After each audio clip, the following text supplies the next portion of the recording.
네, 유튜브 시청자 여러분, 안녕하십니까. 자, 라이더 콘츠 슈크에서 간혹 이렇게 영화계 인사들 혹은 또 영화 감독님과 인터뷰를 하는 기회가 종종 있었는데요. 이번에는 굉장히 특별한 작품으로 여러분께 찾아왔습니다. 이번 작품은 사실 다큐멘터리 영화고 얼마 전에 개봉해서 제가 보니까 한 주의 영화계 소식에서도 한번 소개한 적이 있었더라고요. 네, 바다로 가자라는 작품 알고 계실지 모르겠네요. 바다로 가자의 김량 감독님을 모시고 인터뷰를 진행해 보도록 하겠습니다. 우선 김량 감독님 먼저 인사 한번 해주시죠. 네, 안녕하세요. 반갑습니다. 김량 감독입니다. 자, 그 다음에는 이제 오늘 도움 말씀을 주실 분을 제가 또 모셨습니다. 너무 좋게 이런 제안을 해주셔가지고 제가 김량 감독님을 모시고 이런 방송을 할 수 있게끔 큰 도움을 주신 어떤 영화평론계의 대선배격이시죠? 네, 영화평론가 전찬일 선생님 모셨습니다. 반갑습니다. 전찬일입니다. 네. 전찬일 선생님은 이제 저하고 매불쇼에서 인연이 되어서 네, 같이 하고 있었는데요. 워낙 예전부터 활약을 해오신 분이기 때문에 저분이 그 전찬일? 이러면서 놀랄 수도 있을 것 같습니다. 또 최근에 또 책을 출간하셨죠? 네. 사실 봉준호 감독이 네. 한국 영화사 나가서 세계 영화사에서 큰 획을 그었잖아요. 기생을 주고. 그래서 그동안 한 10년에 걸쳐서 봉준호 감독과 한 3번의 인터뷰를 했고, 네. 그래서 그 인터뷰에다가 영화 리뷰라든지 기타 등등 칼럼을 묶어서 책을 하나 지난 6월에 냈죠. 네. 봉준호 장르가 된 감독. 네, 그렇습니다. 책 제목이 봉준호 장르가 된 감독. 전찬일 선생님이 직접 봉준호 감독님과 이렇게 인터뷰를 진행했던 내용을 엮은 책이에요. 저도 한 권 받아서 정말 감사히 잘 읽었습니다. 읽었습니까? 읽고 있습니까? 아니면 읽을 겁니까? 다 읽었습니다. 읽었습니까? 네. 그럼 나중에 또 뼈아픈 비판과 또 뭐 괜찮았다면 지지에 또 발언을 조만간 제 책도 나오기 때문에 자, 그러면 이제 오늘 본격적으로 이 감독님 얘기를 들어볼 텐데요. 먼저 감독님의 자기소개부터 좀 부탁드릴게요.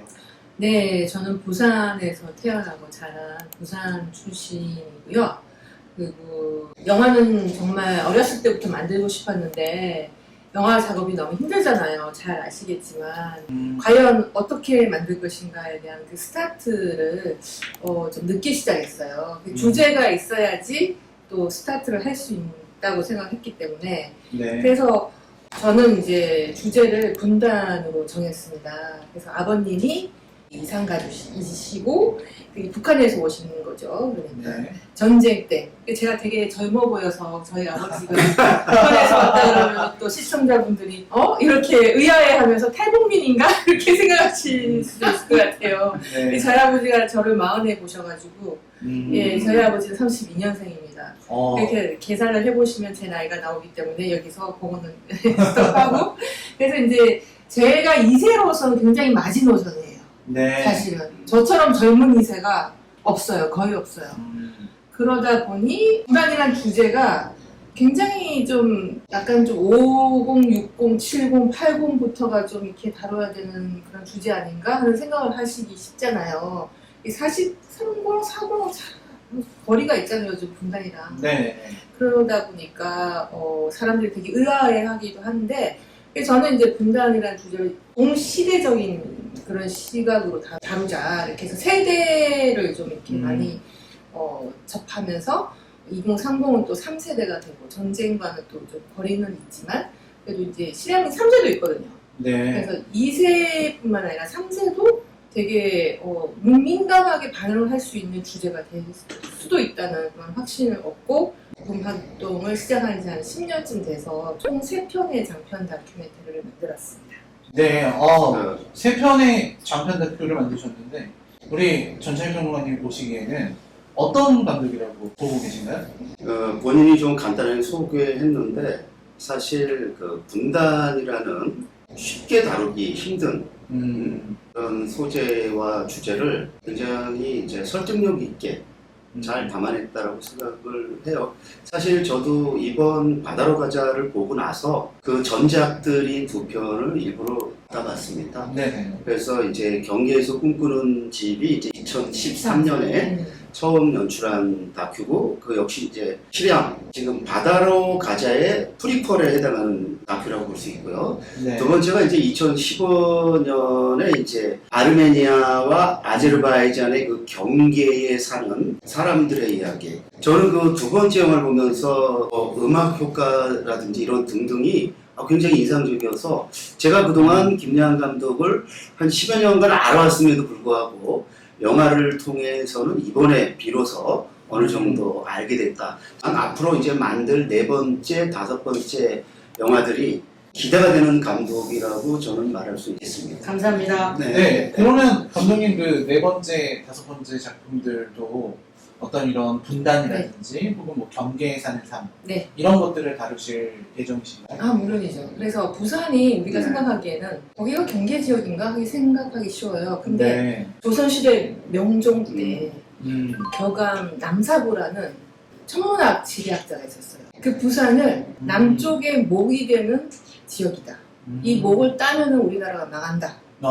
대단하네요. 실제로 한국전쟁 때 거기가 이제 마지막이었어요. 그렇죠. 마지막 보루였잖아요. 네, 마지노선이었죠. 네, 마지노선이었고. 그러니까 최남단의 경계지. 그래서 부산을 배경으로 해서 북한과 연결하는 프로젝트를 진행 중입니다. 되게 놀라운 것 같습니다. 북한과 이렇게 부산을 연결한다는 시도는 사실 끝과 끝이라는 인식이 있기 때문에 쉽지가 않은데, 네. 굉장히 놀랍습니다. 그리고 지금 이게 머릿속에만 있는 겁니까? 아니면 어느 정도 뭐 지적사항이 좀 있는 겁니까? 기획이 지금 단계죠. 그래서 이럴 땐 또 투자가 필요하고 네. 또 인력도 필요하고 해서 지금까지는 저 혼자서 이렇게 기획을 이렇게 진전하고 있는 중입니다. 리서치도 하고. 네, 투자와 인력이 필요하다. 말씀하셨습니다. 네, 잘 들어주시기 바랍니다. 자, 이제 실향민의 이야기를 담은 다큐멘터리였죠. 바다로 가자. 여기서 아무래도 그 아버지께서 겪었던 이야기들이 쭉 나오는데, 그럼 어떤 아버지의 얘기를 들은 게 이 영화를 만들어야겠다는 계기였나요? 아니면 또 다른 계기가? 아버지의 얘기를 저희는 이해하기 힘들죠. 솔직히 70년 동안 이렇게 헤어져서 사시는데 저 겪어보지 않은 사람들은 정말 알 수가 없어요. 그래서 영화제를 통해서 이 영화가 이렇게 국내 7개 영화제에서 초청 상영이 됐는데 영화제를 통해서 먼저 관객들을 만났을 때 정말 관객들이 이런 스토리가 있구나 하고 발견을 하시더라고요. 그러니까 저희 실향민들은 다 아는 얘기겠지만 우리만 아는 얘기였던 거죠. 소외된 그런 스토리, 그런 스토리를 좀 알려보고 싶다는 그런 생각이 먼저 들었고, 그렇지만 어떻게 하지 이러다가 도무지 용기가 안 나는 거예요. 왜냐하면 이 세대분들을 무섭잖아요.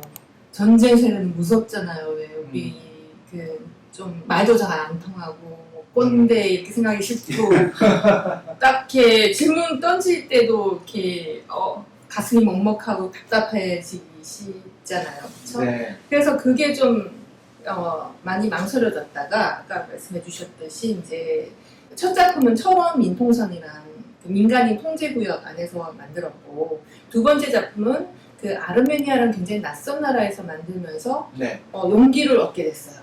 그래서 세 번째 작품은 제가 팔레스타인에서 픽션을 만들려고 감히 야망차게, 그래서 거기서 이제 3개월을 보내면서 픽션 구상을 하고 있었는데 저희 아버지가 병환이 드신 거예요. 그래서 어떻게 될지 모르겠다. 그때 어떡하지? 이 작품 내가 만들려고 벼르고 있긴 했지만 감히 용기를 못 냈던 이 프로젝트는, 근데 내가 이거 안 만들면 평생 후회할 것 같은데 내가 이렇게 평생 부채를 안고 갈 자신이 없더라고요. 그래서 용기를 내자. 이분들 인터뷰하고 이분들 이야기를 담아보자. 이렇게 결정을 했죠.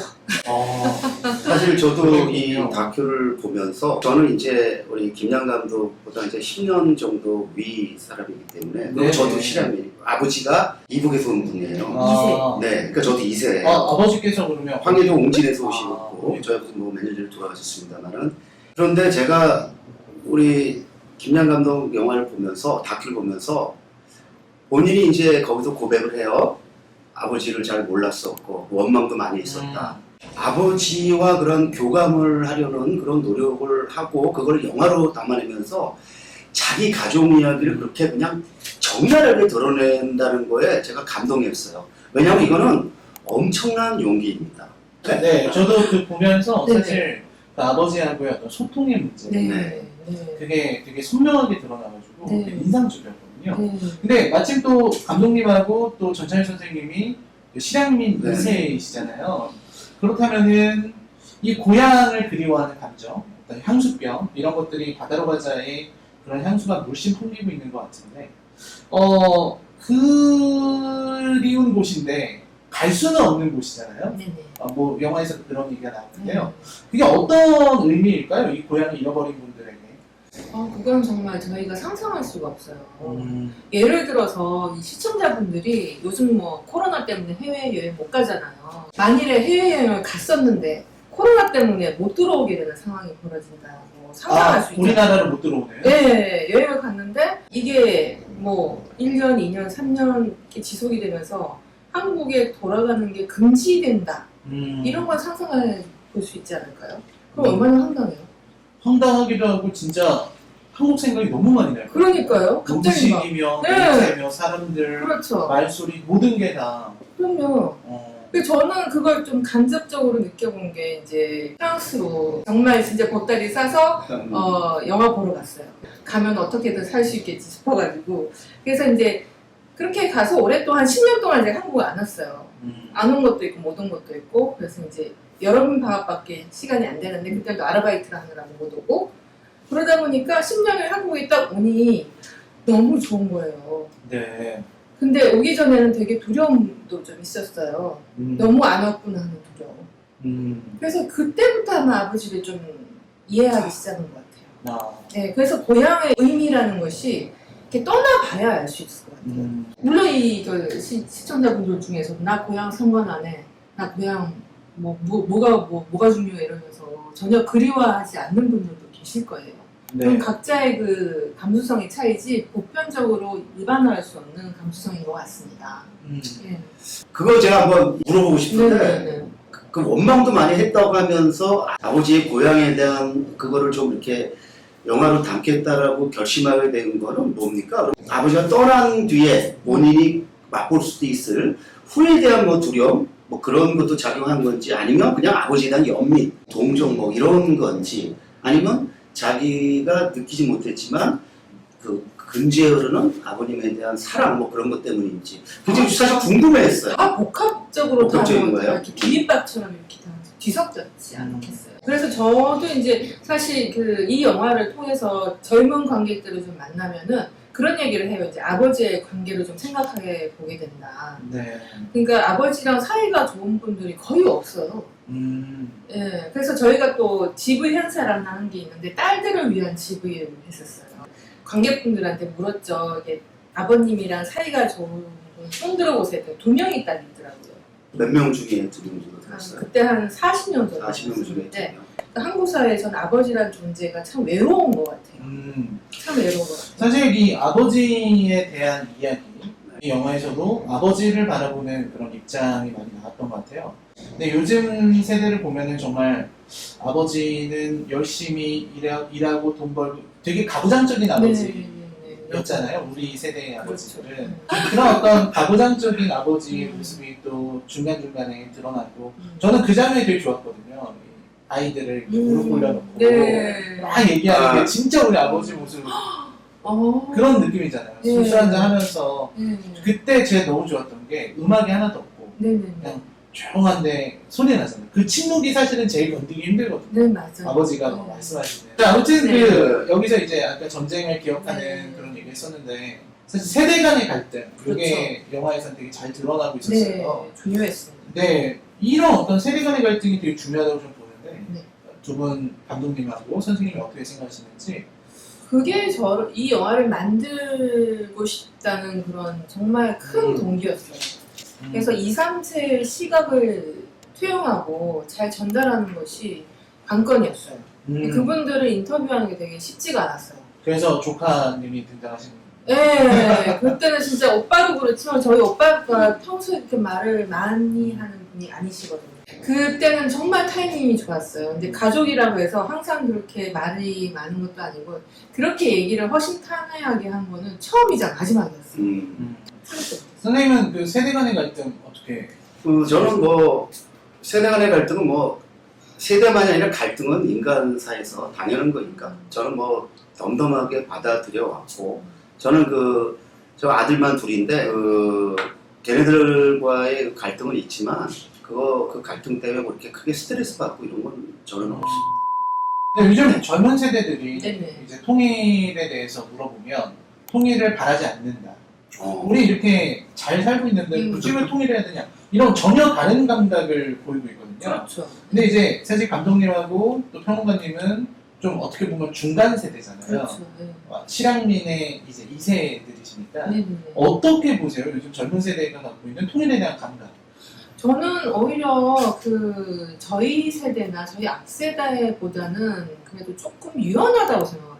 그분들이. 요즘 예. 젊은이들이. 그래서 이분들이 이제 의식의 전환이 충분히 가능하다고 생각하고요. 그리고 이제 관심을 깨우기 위해서 노력을 해야 된다는 생각이 영화를 만들면서 많이 하게 됐습니다. 그래서 저는 이제 영화 작업을 통해서, 영화 창작을 통해서 관심을 찾고 관심을 깨우는 그런 길을 걷고 있습니다.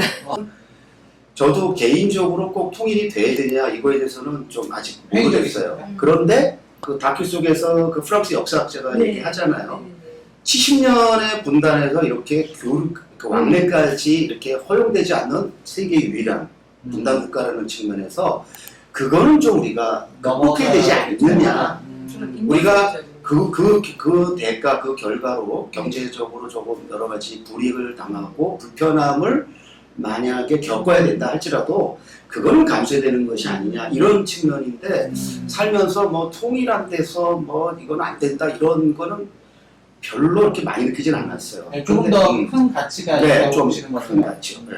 그리고 남북 교류와 경제 교류는 정말 우선시돼요. 경영. 예. 문화 교류. 참 그랬으면 좋겠는데 이제 요즘 양국 관계가 경색되는 걸 보면 그렇죠. 예. 참, 또 연락사무소 폭파하고 이런 일들이 있었잖아요. 땡깡 부리는 거죠. 꼴이 난 거죠. 영화 만드실 때 내레이션을 직접 하셨잖아요. 네. 수평선 저 너머에는 그 어떤 장벽도 보이지 않는다. 왜 직접 하시는 거죠? 돈이 없어서. 정말이에요? 저는 그런 생각을 했거든요. 어떤 감독으로서도 그렇고 네네. 또 딸로서 목소리를 들려주고 싶어서 그랬나 보다. 저는 이제 그런 생각을 했었는데 정말로 돈 문제였습니다. 저는 하기 싫었어요. 근데 영화에 많이 나오는 것도 싫은데, 근데 또 다음 작품 또 컨셉은 제가 주인공이에요.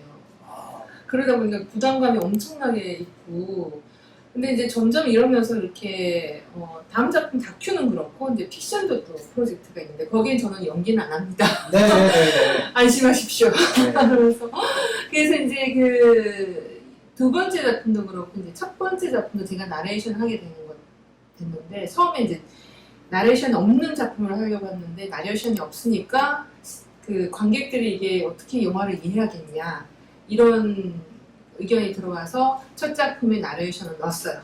그 두 번째 작품은 이제 마리아라는 그 아르메니아 그 여자 주인공이 나레이션을 했고, 그래서 이제 세 번째 작품도 처음엔 제가 안 하고, 그러니까 화자는 저이지만 목소리는 좀 더 좋고 그리고 발음도 좋은 그런 인지도 있는 배우, 티켓 파워가 어느 정도 있는 배우를 찾았었죠. 근데 정말 돈이 없고 수단이 모자라가지고 네, 못했습니다. 제가 누구한테 컨택했다는 얘기는 안 하겠습니다. 네, 알겠습니다. 근데 제가 평론가적 관점에서 보면 그 경계에서 꿈꾸는 집은 정말 내레이션 듣기 힘들었어요. 네? 그런데 바다로 가자는 꽤 좋았고 자연스러웠고 그다음에 진정성이 느껴서 좋았습니다. 그래서 저는 그렇습니다. 바다로 가자를 만약에 배웠었으면은 저는 영화적 완성도는 높아졌을지 모르지만 그 다큐가 전달하고자 하는 주제의식이나 이런 거에는 부합하지 않았을 거다. 네. 그래서 저는 그 잘하신 선택. 아유 감사합니다. 아니 진심입니다. 네. 뭐 이렇게 그렇게 봐주시면 너무 감사하지만 다음 작품에서는 저는 안 할 겁니다. 근데 그 마지막 내레이션은 어떤 네. 의미인 거예요? 나는 바다로 갈 것이다. 바다를 통해 북으로 갈 것이다. 북으로 간다는 얘기는 안 하고 아버지의 고향으로 간다. 네. 그렇죠. 북한에 가서 영화 찍고 싶다는 거죠. 그렇죠. 그런 뜻으로 받아들이고. 예, 북한에서 영화를 찍고 싶다는 건 두 번째고, 첫 번째는 정말 아버지의 고향에 가고 싶어요. 정말 궁금해요. 그런 열망. 네, 가서 정말 찍고 싶은 거죠. 아버지가 놀았던 그 해변가, 어촌마을,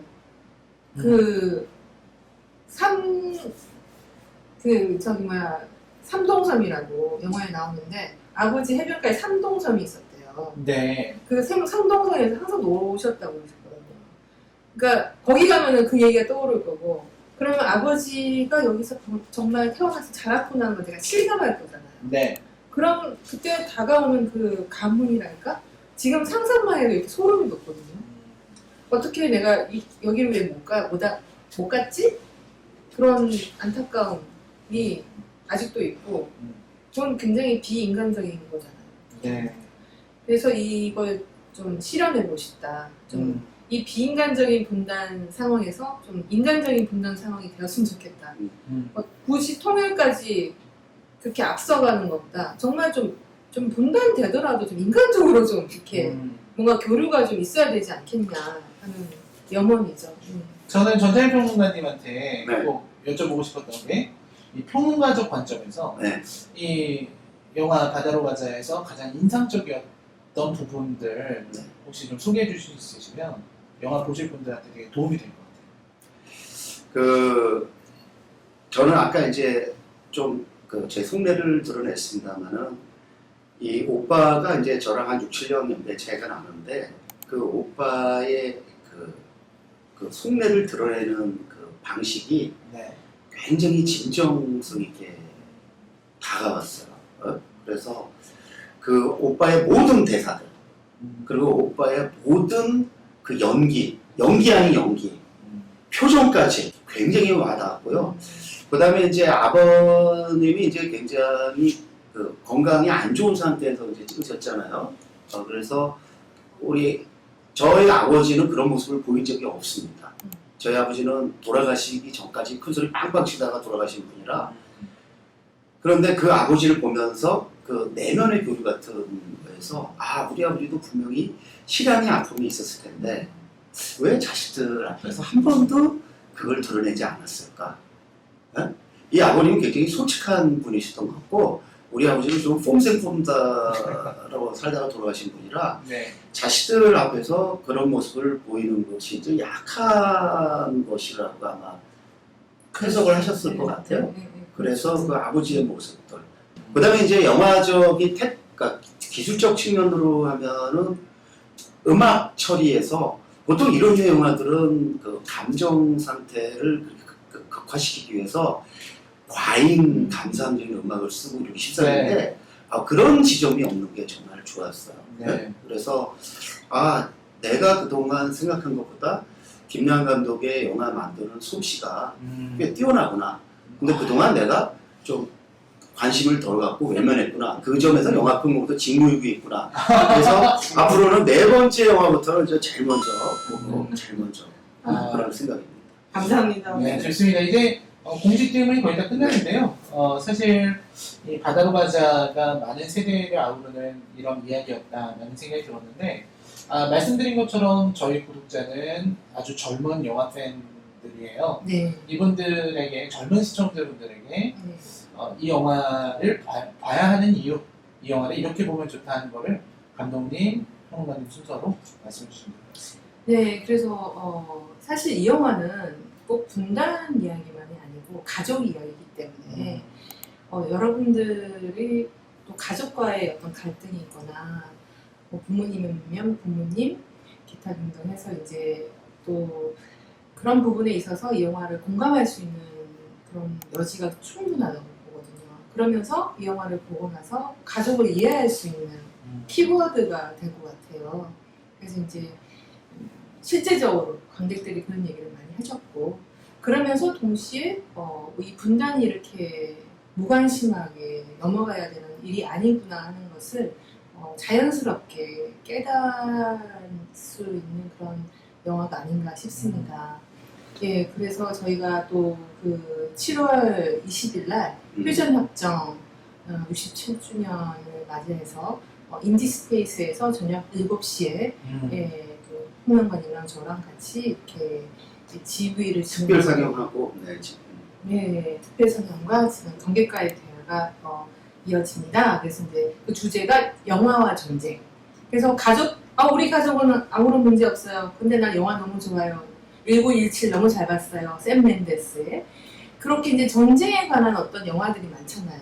네. 그런 부분을 이제 영화적으로 또 풀어내는 행사가 되기 때문에 관심 있으신 분들은 많이 참석하셔가지고 또 입장료도 굉장히 쌉니다. 3,000원. 네. 네. 그래서 뭐 컬처 쇼크에서 혹시 뭐 만약에 오면 3,000원을 2,000원에 할인해 준다든지 그럼요. 뭐 초대 1,000원으로 할인해 드리겠습니다. 그게 가능하다면 네. 뭐 충분히 가능합니다. 그러니까 뭐 10명 든 20명이든 네. 그게 가능하다면 그렇게 풀면 좋을 것 같고요. 예. 저는 이제 덧붙여서 사실 한국에서 영화를 만드는 것 자체가 어렵지만 다큐를 만들면서 감독으로 생존한다는 것은 정말 거의 미션 임파서블에 가깝죠. 그런 점에서 우리 그 김양 감독은 미션 임파서블을 미션 파서블로 만드는 참 괜찮은 감독이다라고 권하고 싶어요. 그래서 바다로 가자에 대한 관심을 넘어서 그의 전작들, 영원한 거주자라든지 경계에서 꿈꾸는 집에 대한 관심도 가지면서 한국에서 외롭지만 포기하지 않고 그 신념을 저버리지 않고 그 영화를 꾸준히 만든 김양이라는 이름을 좀 저는 기억해 주기를 바라고 감사합니다. 이 김 감독이 4번째, 5번째 영화를 만들 때 우리가 물질적으로는 도움을 못 준다 할지라도 심리적 지지 성원은 그대로 또 전해지는 거니까 그런 좀 꾸준한 관심 있는 성원을 대신 바란다는 말씀을 드리면서 이 정도로 제 말씀을 네. 마치겠습니다. 네. 너무 감사합니다. 네, 사실 요즘 같은 시대에 이런 실향민과 그리고 남북 문제 이런 부분을 진지하게 다룬다는 게 요즘 시대에 이런 얘기를 굳이 해야 돼? 라는 생각도 들지만 한편으로는 생각을 좀 바꿔보면 이런 생각을 하시는 분이 그리고 이런 문제를 다루는 분이 있다는 게 어떻게 보면 우리 영화계의 또 큰 자산이 아닐까 하는 생각을 합니다. 두 분 오늘 너무 감사했는데요. 오늘 같이 하신 소감 간단히 여쭙고 마무리하겠습니다. 네, 오늘 너무 즐거웠습니다. 이제 좀 몰랐는데 그 30대 후반으로서 중후반으로 중후반 보이기는 20대로 보이잖아요. 그 굉장히 성숙해한 그런 시각을 가지고 계시고 해서 굉장히 좋은 이야기를 많이 나누게 됐고요. 또 굉장히 또 이렇게 예리하게 영화를 봐주셔가지고 깜짝 놀랐어요. 질문지 읽으면서 다른 질문지랑 정말 틀리구나 하는 부분이 있어가지고 굉장히 또 시각이 또 깊으시더라고요. 깊고 예리한 시각의 소유자이신 라이너님과 대화를 이렇게 즐겁고 유쾌하게 하게 돼서 많이 배우고 많이 느끼고 했습니다. 감사합니다. 감사합니다. 네, 오늘 바다로 가자의 김양 감독님 그리고 전찬일 영화평론가님 이렇게 두 분 귀한 분들 모시고 컬처쇼크가 좀 더 깊고 또 아주 우리에게 많은 도움이 되고 귀감이 되는 그런 얘기를 들어보는 특별한 시간이었던 것 같습니다. 두 분 정말 나와주셔서 감사하고요. 저희는 여기서 인사드리겠습니다. 네, 안녕히 계세요. 감사합니다.